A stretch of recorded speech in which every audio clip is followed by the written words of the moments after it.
Hello, नमस्कार दोस्तों। स्वागत है आपका हमारे YouTube channel GK GS concept academy पर। दोस्तों, आज से हम जो अपनी वीडियोस की श्रृंखला प्रारंभ करने जा रहे हैं, ये मुख्यतः एमपीपीएससी को टारगेट करके प्रारंभ कर रहे हैं। दोस्तों, हम जानते हैं एमपीपीएससी का जो आगामी एग्जाम है, एग्जाम आगामी जो प्री का पेपर है, वो 17 दिसंबर 2023 को कंडक्ट किया जाना है। साथ ही दोस्तों, एमपीपीएससी ने अपने कैलेंडर में 2024 की डेट को भी अनाउंस कर दिया है। 2024 में यही एमपीपीएससी प्री का पेपर होना है 28 अप्रैल 2024 में। तो दोस्तों, जो हम ये श्रृंखला स्टार्ट करने जा रहे हैं, बेसिकली एमपीपीएससी 2023 और 2024 दोनों को टारगेट करके प्रारंभ कर रहे हैं, जिससे आप एक बार इसको पढ़ेंगे तो ये आपके दोनों ही एग्जाम के लिए लाभकारी होगी, उपयोगी होगी। अब दोस्तों, हम जानते हैं एमपीपीएससी में सबसे ज्यादा वेटेज अगर किसी सब्जेक्ट का है तो वो है एमपी जीके। दोस्तों, एमपी जीके एमपीपीएससी का आप ये मान लीजिए 1/3 हिस्सा, एक तिहाई हिस्सा केवल एमपी जीके का है। एक तिहाई हिस्सा को हम कह सकते हैं कि 30 से 33 क्वेश्चंस जो हैं वो केवल किससे आते हैं? एमपीजीके से। इसलिए हम जानते हैं कि एमपीपीएससी की दृष्टि से यदि हम एमपीजीके की बात करें तो सबसे इंपॉर्टेंट सेगमेंट सब्जेक्ट कुछ भी कह लीजिए आप, एमपीजीके हो जाता है। दोस्तों, एक अकेला ऐसा सब्जेक्ट है जो 30 से 33 नंबर आपके सही कर पाएगा। तो जब इसकी इतनी वेटेज है तो दोस्तों, हमें इस सब्जेक्ट को उतनी ही गंभीरता से, उतना ही इसको महत्व देकर हमें पढ़ना होगा। तो दोस्तों, इसी को ध्यान में रखते हुए हम ये वीडियो जो श्रृंखला है जो एमपीजीके से रिलेटेड है, इसको हम प्रारंभ करने जा रहे हैं। आइए दोस्तों, हम समझते हैं। सबसे पहले देखिए दोस्तों, जो एमपीपीएससी है, ये राज्य की प्रतिष्ठित परीक्षा है, जिससे राज्य की सर्वोच्च पद जैसे डिप्टी कलेक्टर और डीएसपी जैसी पोस्ट, आदि आदि, तहसीलदार, नायब तहसीलदार जैसी पोस्ट हैं, जो हम इस एग्जाम के थ्रू डायरेक्ट वहां पर हम पहुंचते हैं। तो जब ये प्रतिष्ठित एग्जाम है तो दोस्तों, इसको हमें बहुत गंभीरता से लेना होगा। ऐसे ही नहीं वन डे एग्जाम की तरह कि हमने कुछ भी पढ़ लिया, हम कैसे भी करके इस एग्जाम को क्लियर कर लेंगे। दोस्तों, इसमें पेशेंस चाहिए, धैर्य चाहिए आपको, और इसकी रणनीति बड़ी क्रिस्टल और क्लियर होनी चाहिए। हार्ड वर्क का काम नहीं है, यहाँ है स्मार्ट वर्क का काम दोस्तों। देखिए दोस्तों, सबसे पहले हम बात करते हैं, हम जब भी कहीं हमें जाना होता है तो सबसे पहले हम टिकट खरीदते हैं, जिसमें एक मेंशन रहता है हमें कि कहाँ से हमें कहाँ तक की यात्रा करनी है। दोस्तों, इसी प्रकार से हम कहेंगे कि इस एमपीपीएससी के एग्जाम का जो टिकट है वो है सिलेबस और पीवाईक्यू। जब तक हम सिलेबस को और पीवाईक्यूज को अच्छे से नहीं लगाएंगे, उनको बार बार उनका एनालिसिस नहीं करेंगे, उसका ट्रेंड एनालिसिस नहीं करेंगे, तब तक हम इस एमपीपीएससी के लक्ष्य को नहीं भेद पाएंगे। पढ़ने के लिए हम कुछ भी पढ़ सकते हैं, लेकिन उससे होना जाना कुछ नहीं है। तो आइए दोस्तों, सबसे पहले हम सिलेबस की बात करते हैं। और दोस्तों, सिलेबस केवल हम देखेंगे एमपीजीके के संदर्भ में, सिर्फ एमपीजीके के संदर्भ में, क्योंकि हमारा जो टॉपिक है वो है एमपीजीके। तो दोस्तों, एमपीपीएससी प्री के सिलेबस में जो पहली ही यूनिट है वो किससे रिलेटेड है? एमपी के इतिहास से, एमपी के कल्चर से और एमपी के लिटरेचर से। मध्य प्रदेश का इतिहास, मध्य प्रदेश की संस्कृति और मध्य प्रदेश का साहित्य। दोस्तों, इस यूनिट में जो पॉइंट्स हैं हम उनको समझते हैं, और हम प्रीवियस ईयर क्यू के क्वेश्चंस के जब हम एनालिसिस करेंगे तो आप देखेंगे डायरेक्ट सिलेबस से ही क्वेश्चंस को रखा जाता है। आप समझ पाएंगे, बहुत गंभीरता से इस बात को हम देखेंगे। चलिए, तो देखिए दोस्तों, पहला पॉइंट क्या कहता है कि मध्य प्रदेश का इतिहास की महत्वपूर्ण घटनाएं और मध्य प्रदेश के प्रमुख राजवंश। सबसे पहला पॉइंट दे दिया गया है। इस मध्य प्रदेश के इतिहास में प्राचीन काल से लेकर मध्यकाल, आधुनिक काल तथा स्वतंत्रता सेनानियों की जो घटनाएं हैं तथा मध्य प्रदेश के प्रमुख राजवंश, उन सब के बारे में हमें अध्ययन करना है, जिसमें हम देखेंगे किसी वंश का संस्थापक कौन है, उस वंश का महत्वपूर्ण शासक कौन है, यदि उस वंश ने लिटरेचर के क्षेत्र में या हम कह सकते हैं कल्चर के क्षेत्र में कोई महत्वपूर्ण अपना योगदान दिया है, तो हम उसको इसमें कवर करेंगे। दूसरा पॉइंट कहता है स्वतंत्रता आंदोलन में मध्य प्रदेश का योगदान। हम कह सकते हैं 1857 का रिवोल्ट हुआ है, उसके बाद 1947 का जो हमारा एक फ्रीडम स्ट्रगल रहा है, हम कह सकते हैं जो हमारा स्वतंत्रता आंदोलन रहा है, उसमें मध्य प्रदेश का क्या योगदान है, जिसमें हम पढ़ेंगे कि मध्य प्रदेश ने स्वतंत्रता के क्षेत्र में अपना क्या योगदान दिया है। फिर हम पढ़ेंगे मध्य प्रदेश की प्रमुख कलाएं और स्थापत्य कला। हम देखेंगे आगे कलाएं क्या होती हैं, स्थापत्य कला क्या होती हैं। मध्य प्रदेश की प्रमुख जनजातियां, प्रमुख बोलियां। दोस्तों, जनजातियों को क्यों नहीं रखेगा वो सिलेबस में? मध्य प्रदेश संपूर्ण भारत का एक ऐसा राज्य है, एकमात्र ऐसा राज्य है जहां सर्वाधिक जनजातियां पाई जाती हैं। इसलिए जनजातियों से क्वेश्चंस पूछना, उनके कल्चर को जानना, ये तो बिल्कुल सिलेबस में इसका होना बहुत जरूरी है। उसके बाद हम बात करेंगे मध्य प्रदेश के प्रमुख त्योहार, मध्य प्रदेश के लोक संगीत, मध्य प्रदेश की लोक कलाएं और लोक साहित्य के बारे में। इसी संदर्भ में आगे हम देखेंगे मध्य प्रदेश के प्रमुख साहित्यकार और उनकी रचनाएं, कृतियां, कौन कौन सी कृतियां हैं उन्होंने। उसके बाद मध्य प्रदेश के धार्मिक एवं पर्यटन स्थल। दोस्तों, मध्य प्रदेश में सिंहस्थ कुंभ जैसा मेला लगता है, मध्य प्रदेश में ओरछा, खजुराहो जैसे विश्व प्रसिद्ध पर्यटन स्थल हैं, तो इनके बारे में हमें अध्ययन करना है। दोस्तों, आप ये देखिए जनजातियों के बारे में तो कितना योगदान दिया गया है कि आप देखिए ये लास्ट पॉइंट जो सिलेबस का है, मध्य प्रदेश के प्रमुख जनजातीय व्यक्तित्व। और आप देखोगे जब हम पीवाईक्यू का एनालिसिस करेंगे तो आप पाएंगे कि सिलेबस के पॉइंट बाय पॉइंट से उठाकर क्वेश्चंस को डाला गया है एमपीपीएससी के द्वारा।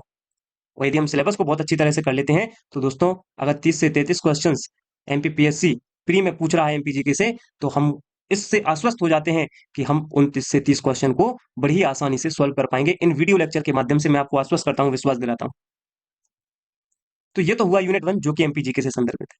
दोस्तों सिलेबस में जो अगला पॉइंट हम बात करेंगे जो कि अगेन एमपीजीके से ही संबंधित है, मध्य प्रदेश का भूगोल। दोस्तों मध्य प्रदेश के भूगोल में हम मध्य प्रदेश के वन, मध्य प्रदेश के वनोपज, वन्य जीव जिसमें हम बेसिकली नेशनल पार्क की बात करते हैं, नदियां, रिवर, पर्वत एवं पर्वत श्रृंखलाएं। हर बार वन, नदियां, पर्वत एवं पर्वत श्रृंखलाओं से एमपीपीएससी हमेशा क्वेश्चन पूछता रहा है। उसके बाद मध्य प्रदेश की जलवायु, 1 से 2 क्वेश्चन हर वर्ष इस सेगमेंट से पूछे ही जाते रहे हैं। मध्य प्रदेश के प्राकृतिक एवं खनिज संसाधनों के बारे में हम चर्चा करेंगे। खनिज संसाधनों में आप देख रहे हैं दोस्तों, हीरा के बारे में, बॉक्साइट के बारे में, एल्यूमिनियम के बारे में हर बार ये क्वेश्चन पूछा जा रहा है। यहाँ की माइंस के बारे में क्वेश्चन पूछा जाता है, जैसे मलाज खंड का जो माइन है वो कहाँ पर स्थित है, उसकी लोकेशन क्या है। ये सारे क्वेश्चन आप देखें दोस्तों, सिलेबस से उठाकर इन प्रश्नों को रखा जा रहा है। देन मध्य प्रदेश में परिवहन, परिवहन के संदर्भ में आप देखेंगे दोस्तों, अब तो जोड़ी के फॉर्म में क्वेश्चन पूछे जा रहे हैं। नेशनल हाईवे दे दिए गए हैं, साथ में उनका पेयर दे दिया गया, आपको ये बताना है कि कौन सा पेयर गलत है। तो मध्य प्रदेश के परिवहन से संबंधित क्वेश्चन।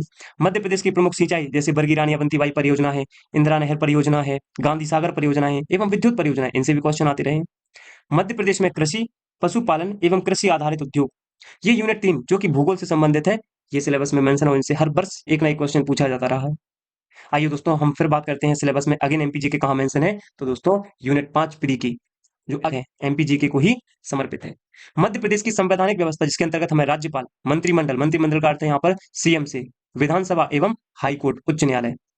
दोस्तों हाईकोर्ट के इतिहास से कोई भी प्रश्न पूछा जाता है, राज्यपाल के क्रम में मंत्रिमंडल में सीएम, किस सीएम के समय मध्य प्रदेश में राष्ट्रपति शासन लागू किया, उस समय सीएम कौन था, ये सीएम की जो पूरी लिस्ट रहती है, राज्यपाल की जो पूरी लिस्ट रहती है, वहां से प्रश्न पूछे जा रहे हैं। आप प्रीवियस ईयर क्वेश्चन को देखेंगे तो आप पाएंगे कि 1 से 2 क्वेश्चन हर वर्ष, कभी विधानसभा के अध्यक्ष से, तो कभी विधानसभा के सचिव से, तो कभी हाईकोर्ट से, तो कभी राज्यपाल से, तो कभी सीएम से क्वेश्चन आते ही रहे।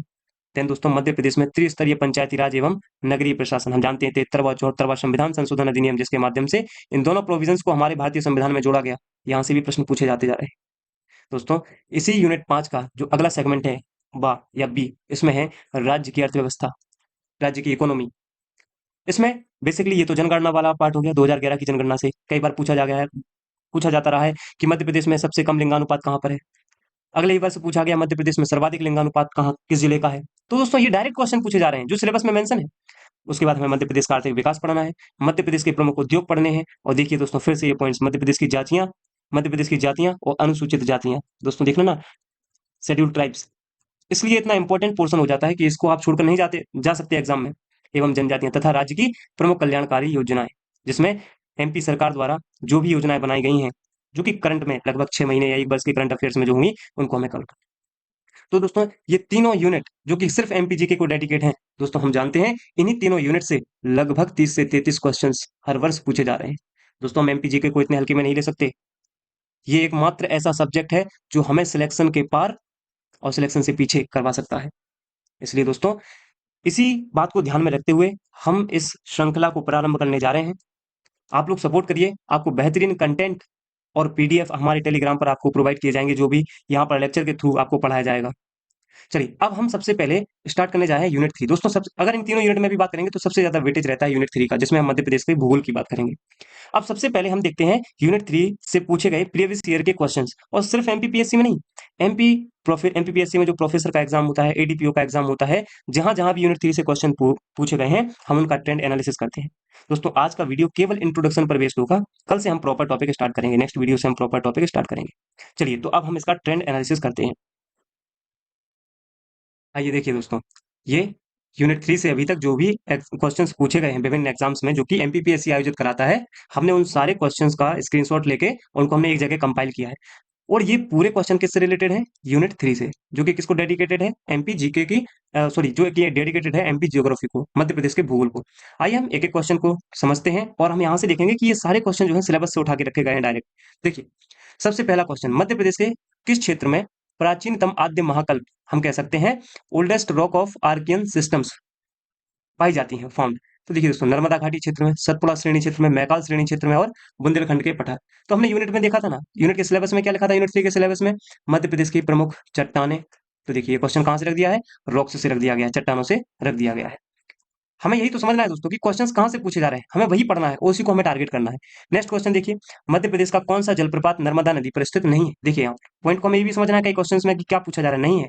यहाँ पर मेन पॉइंट है नहीं है वाला। तो दोस्तों देखिए, मानधार जलप्रपात है, दर्दो जलप्रपात नर्मदा नदी पर है, कपिलधारा जलप्रपात नर्मदा नदी पर, कौन सा नहीं है? भालकुंड जलप्रपात। भालकुंड जलप्रपात देखिए दोस्तों, ये कहाँ पर है? सागर जिले की राहतगढ़ तहसील में स्थित है भालकुंड। देखिए दोस्तों, दर्दो जलप्रपात नर्मदा नदी पर और हंडिया हरदा डिस्ट्रिक्ट में है ये। Mandhar waterfall is situated in Khandwa district. तो जो मानधार जलप्रपात है ये कहाँ पर है? ये खंडवा जिले में है। ठीक है दोस्तों, और किस नदी पर है? नर्मदा रिवर पर। तो हमें ये समझना है कि क्वेश्चंस कहाँ से पूछे जा रहे हैं। ठीक है, देखिए दोस्तों, नेक्स्ट हम बात करते हैं, निम्नलिखित में से किस स्थान को सफेद बाघों के प्रथम प्रजनन केंद्र के रूप में विकसित किया गया है? ये बाघ, जैसे हमने देखा था ना वन्य जीव, तो वन्य जीवों से संबंधित ये क्वेश्चन है। नेक्स्ट हम देखेंगे, देखिए एडीपीओ में ये क्वेश्चंस पूछे गए हैं। निम्नलिखित में से कौन सा मध्य प्रदेश का प्रमुख कोयला क्षेत्र है? अब दोस्तों देखिए, जब उसमें पूछा गया है चट्टान, तो चट्टानों से ही आप देख लीजिए क्वेश्चन की श्रृंखला। मध्य प्रदेश में कौन सा मध्य प्रदेश का प्रमुख कोयला क्षेत्र है? निम्नलिखित में से कौन सा मध्य प्रदेश का प्रमुख कोयला क्षेत्र है? Major coal area of MP. तो दोस्तों सुहागपुर कोयला क्षेत्र, ये आगे हम पढ़ेंगे। अभी तो केवल हम ये क्वेश्चंस का एनालिसिस कर रहे हैं कि किस टॉपिक से, सिलेबस के किस पॉइंट से क्वेश्चंस आ रहे हैं। नेक्स्ट देखिए, बाण सागर जल विद्युत परियोजना सिलेबस में मेंशन था।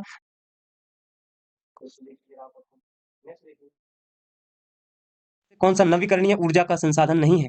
ज्वारीय ऊर्जा, सौर ऊर्जा, डोलामाइट, पवन ऊर्जा, ये सारी देखिए आप सिलेबस में मेंशन है।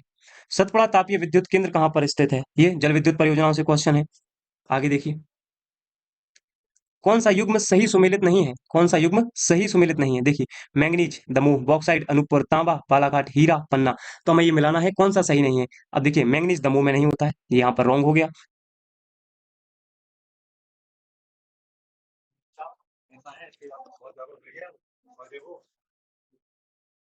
देखो, नदियों से क्वेश्चन, नदी घाटी से, कहीं नदी से तो कहीं कोयले से, क्वेश्चंस देखिए आपको बराबर क्वेश्चंस मिलेंगे इसमें। नेक्स्ट देखिए, मध्य प्रदेश का सबसे कम औसत वर्षा वाला जिला, देखिए जलवायु मेंशन था, जलवायु से क्वेश्चन आ गया। सबसे कम औसत वर्षा वाला जिला हम जानते हैं, भिंड के गोहद में मात्र 55 सेंटीमीटर वर्षा होती है। तो ये रहा क्वेश्चन जलवायु से। अगेन देखिए फिर जलवायु के अनुसार निम्नलिखित में से कौन सी अवधि द्वितीय ग्रीष्म ऋतु कहलाती है? Second summer season of MP. तो दोस्तों हम ये भी जानते हैं कि सितंबर से अक्टूबर का जो माह है वह क्या कहलाता है मध्य प्रदेश में? द्वितीय ग्रीष्म ऋतु के रूप में जाना जाता है। आइए देखिए दोस्तों, आगे हम और बात करते हैं।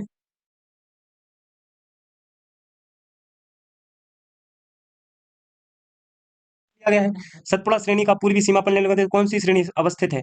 सिलेबस में मेंशन था, मध्य प्रदेश की प्रमुख पर्वत एवं पर्वत श्रृंखलाएं, क्वेश्चन पूछ लिया गया है यहाँ से। नेक्स्ट देखिए, ये सेक्शन ऑफिसर 2021 में क्वेश्चंस पूछे गए थे।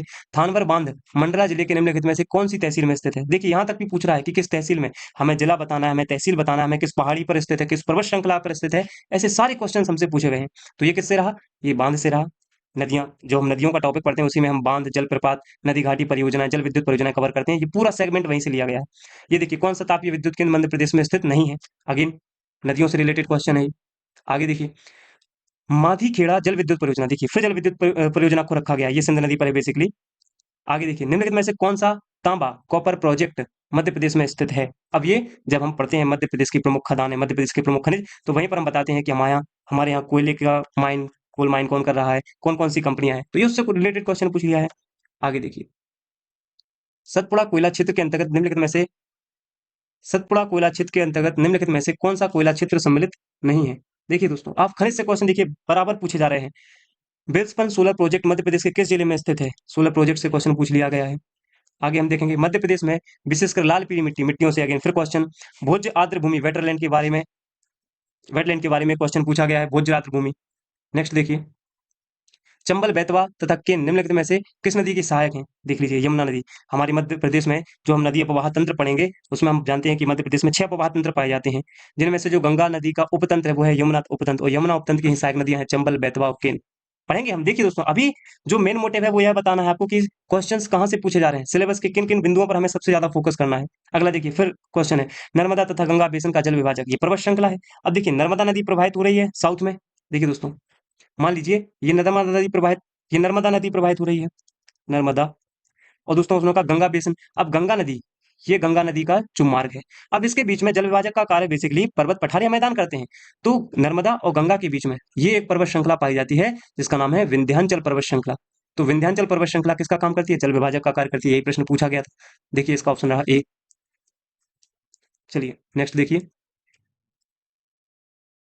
मध्य प्रदेश में कौन से जिले में सफेद बाघ, अभी आया था सफेद बाघ से, फिर पूछा गया सफेद बाघ से। नेशनल पार्क पढ़ते हैं हम जब पढ़ाते आएंगे आपको। रीवा, रीवा मध्य प्रदेश में सफेद शेरों के लिए फेमस है। नेक्स्ट पॉइंट, ये पूछे गए डीएसपी रेडियो के जो 2021 में एग्जाम हुआ था उसमें, इंदिरा सागर बांध मध्य प्रदेश की कौन सी नदी पर स्थित है? देखिए दोस्तों, बांध कौन सी नदी नर्मदा नदी की सहायक नदी नहीं है? सहायक नदियों से क्वेश्चन पूछे जा रहे हैं। नेक्स्ट देखिए, मध्य प्रदेश में सबसे अधिक तापमान पाया जाने वाला जिला, आप देखिए ये जलवायु से क्वेश्चन है। सियारा क्या है? हथियार, आभूषण, फसल या स्थानीय बोली? तो दोस्तों एक फसल है, सियारा फसल का प्रकार है सियारी। नेक्स्ट देखिए, बुंदेलखंड प्रदेश की सबसे ऊंची चोटी सिद्ध बाबा की चोटी है।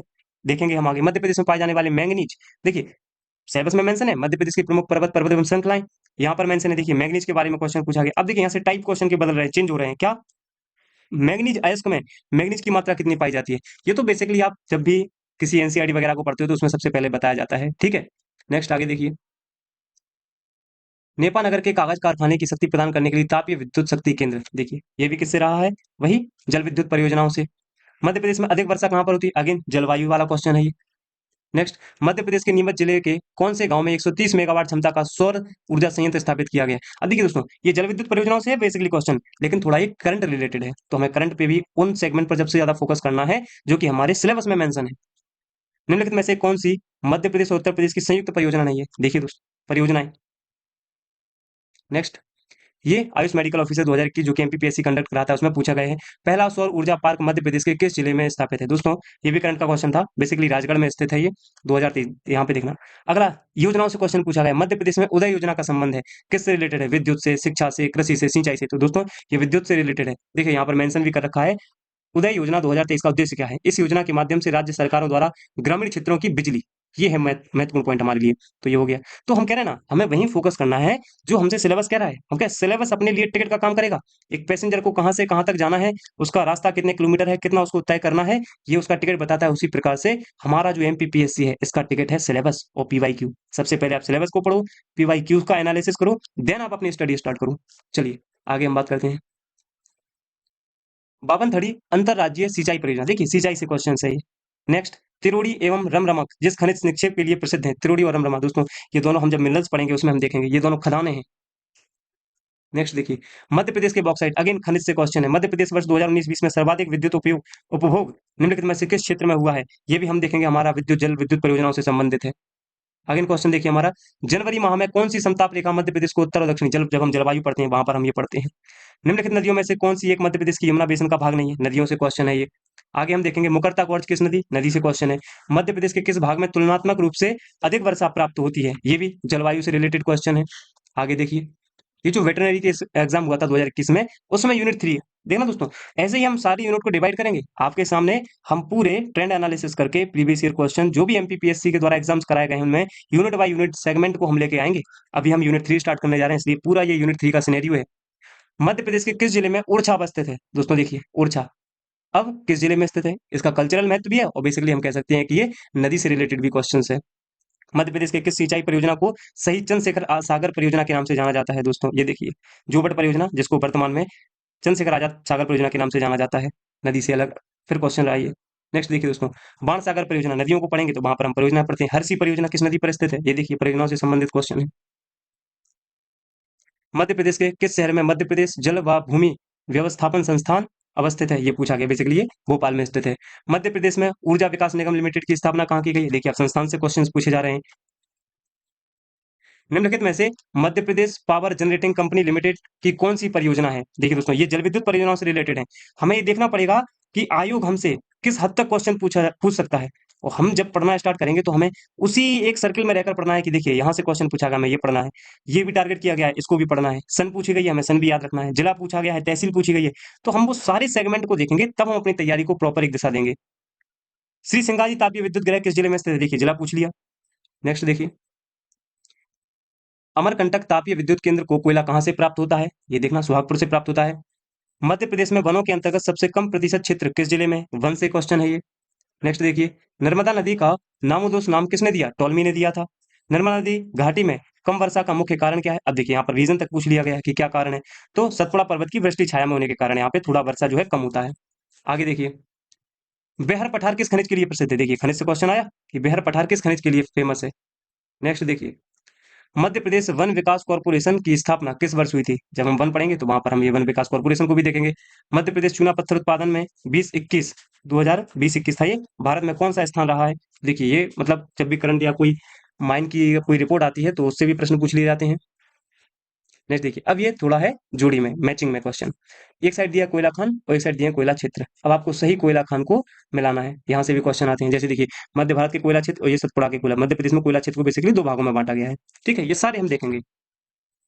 नेक्स्ट देखिए, अमरकंटक तापीय विद्युत स्टेशन कौन से वर्ष में शुरू हुआ? ये भी प्रश्न पूछा गया है। मध्य प्रदेश में कौन से तापीय विद्युत केंद्र की मध्य निम्नलिखित में से मध्य प्रदेश में कौन से तापीय विद्युत केंद्र की स्थापित क्षमता 2020 सर्वाधिक है? मतलब ये पूछा गया है कि मध्य प्रदेश में कौन सा तापीय विद्युत केंद्र है जिसकी क्षमता सर्वाधिक है? सतपुड़ा जो कि सारणी, अमरकंटक चचाई, सिंगाजी डोंगलिया में और संजय गांधी जो कि बीरसिंहपुर में पड़ता है। तो दोस्तों इसका जवाब है सिंगाजी जो कि डोंगलिया में। ये लिखा है, Singaji super thermal power project is a coal fired power plant of MPPGCL located near Dongalia village near by Mundi of Khandwa, basically Khandwa district MP में, है ना। The project is owned by एमपीपीजीसीएल।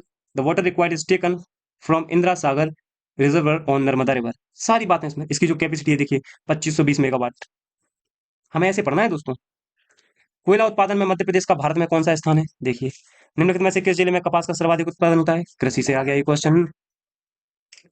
वर्ष 2020-21 में मध्य प्रदेश में वानिकी क्षेत्र का सकल राज्य मूल्यवर्धन में लगभग कितना प्रतिशत रहा है? परसेंटेज की मात्रा। भारत में कितने फसली क्षेत्र हैं, यानी जो एग्रो क्लाइमेटिक जोन है हमारे, या जो हमारे क्रॉप जोन्स हैं उनके बारे में प्रश्न पूछा गया है। मालवा का पठार किससे निर्मित होता है? चट्टानों के रूप में, ये क्वेश्चन है। भारत मध्य प्रदेश में कुल भौगोलिक क्षेत्र का घोषित वन क्षेत्र प्रतिशत कितना है? ये भी पूछा गया है। नेक्स्ट देखिए, मध्य प्रदेश में दक्षिण पश्चिम मानसून की समाप्ति ये जलवायु से है। कौन सी समताप रेखा कर्क रेखा के समानांतर है? जलवायु से है।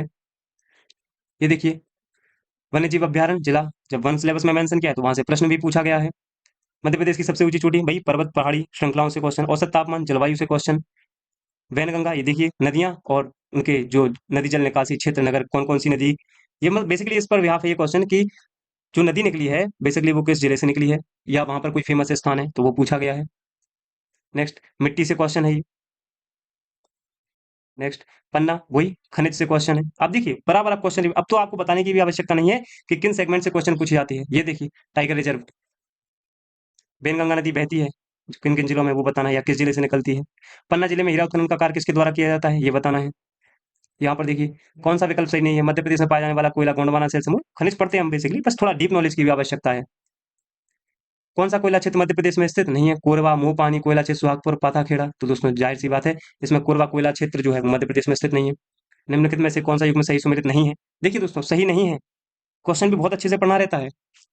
नेक्स्ट देखिए, बालाघाट जिले की को किस नदी के नहर से सिंचाई सुविधाएं प्राप्त हैं?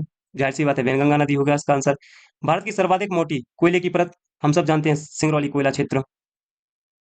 ये देखिए, अब ये एमपीपीएससी 2021 में जो क्वेश्चंस पूछे गए थे उनसे रिलेटेड है। देखिए बेतवा, सहायक नदियां और नदियां, किसकी सहायक नदी कौन सी है, ये मिलाना था यहाँ पे। आप इसमें पाएंगे, देखिए ये किससे है? जलवायु से संबंधित क्वेश्चन है कि कर्क रेखा मध्य प्रदेश की जलवायु से संबंधित में से कौन सा कथन सही नहीं है। अब एमपीपीएससी बेसिकली उसका ट्रेंड हो गया है कि अब वो ऐसे क्वेश्चन जो कि यूपीएससी या यूपीपीसीएस जैसे एग्जाम्स पूछे थे उसी ट्रेंड पर अब एमपीपीएससी भी मूव ऑन कर चुका है। मध्य प्रदेश के किस जिले से कर्क रेखा नहीं गुजरती? अगेन जब हम जलवायु पढ़ेंगे वहां पर इसको देखेंगे। कोयला एवं पेट्रोलियम पाया जाता है किन चट्टानों में? ये चट्टानों में हम पढ़ेंगे। मध्य प्रदेश के किस क्षेत्र में काली मिट्टी नहीं पाई जाती है? देखिए मिट्टी से क्वेश्चन। कितने किसी जलवायु क्षेत्र है? अगेन जलवायु से क्वेश्चन। बालाघाट मतलब कौन कौन सा? जैसे कोदो कुटकी, सागौन, मिर्ची एवं मिर्ची उत्पाद, तुअर दाल एवं गुड़, ये सब कहाँ पाए जाते हैं, किस जिले से उत्पाद इनका प्रोडक्शन होता है किस जिले में? ये क्वेश्चन। यहाँ पर देखिए Hindustan copper limited project Madhya Pradesh के शहरों में से किस शहर में? कॉपर मतलब जाहिर सी बात, इतना बड़ा क्वेश्चन है, वो पूछ रहा है कि आप कॉपर सिटी के नाम से किसे जाना जाता है? हम सब जानते हैं मलाजखंड को कॉपर सिटी के नाम से जाना जाता है। अटल प्रगति पथ संबंधित है, ये परिवहन से क्वेश्चन है। आगे 600 मेगावाट क्षमता सौर तरंग परियोजना, ये देखिए अगेन जल विद्युत परियोजना। कौन सा जिला तापीय विद्युत केंद्र? ये देखिए परिवहन से राष्ट्रीय राजमार्ग 30, राष्ट्रीय राजमार्ग 39, राष्ट्रीय राजमार्ग 46, NH 44। ये देखिए अगेन अंतर्राष्ट्रीय हवाई अड्डा नहीं है। ये देखिए परियोजनाओं से क्वेश्चन। फिर देखिए मालवा पठार में सूती वस्त्र, ये बेसिकली मिट्टी और साथ में इसमें उद्योग दोनों को ही दोनों को कंबाइंड करके ये क्वेश्चन पूछ लिया गया है। तो दोस्तों ये यूनिट 3 का, और ये मैंने प्रीवियस ईयर नहीं उठाए, पिछले साल लगभग 1 से 2 साल में एमपीपीएससी के जितने भी जो एग्जाम वो कंडक्ट कराता है उसमें पूछे गए यूनिट 3 के क्वेश्चन थे। यूनिट 3। तो दोस्तों, ये हमारी पूरी इंट्रोडक्शन वीडियो थी, जिसमें हमने आपको सबसे पहले सिलेबस डिस्कस किया, देन हमने यूनिट 3 के जो पीवाईक्यू हैं उनको डिस्कस किया, जो कि एमपीपीएससी द्वारा आयोजित जितनी भी परीक्षाएँ होती हैं उनमें पूछे गए हैं। तो इससे आप एक अनुमान लगा सकते हैं कि हमें किस दिशा में, किस डायरेक्शन में अपनी पढ़ाई को लेके जाना है। दोस्तों, समय कम बचा है, हम कोशिश करेंगे कि पूरा एमपी जीके की तीनों यूनिट हम अपने एग्ज़ाम से 5 दिन पहले एंड करेंगे। तो कल से ही आपको इसके रेगुलर वीडियो लेक्चर मिलना स्टार्ट हो जाएँगे, जिसमें हम सबसे पहले यूनिट 3 को कवर करेंगे। यूनिट 3 के बाद हम मूव ऑन करेंगे, देखेंगे यूनिट 5 या यूनिट 1 पर। चलिए दोस्तों, तो मिलते हैं नेक्स्ट वीडियो में। अगर आपको वीडियो पसंद आई हो, तो वीडियो को लाइक करें, कमेंट करें, अपने दोस्तों के साथ इस वीडियो को शेयर करें और हमारे चैनल को सब्सक्राइब करें। Thank you.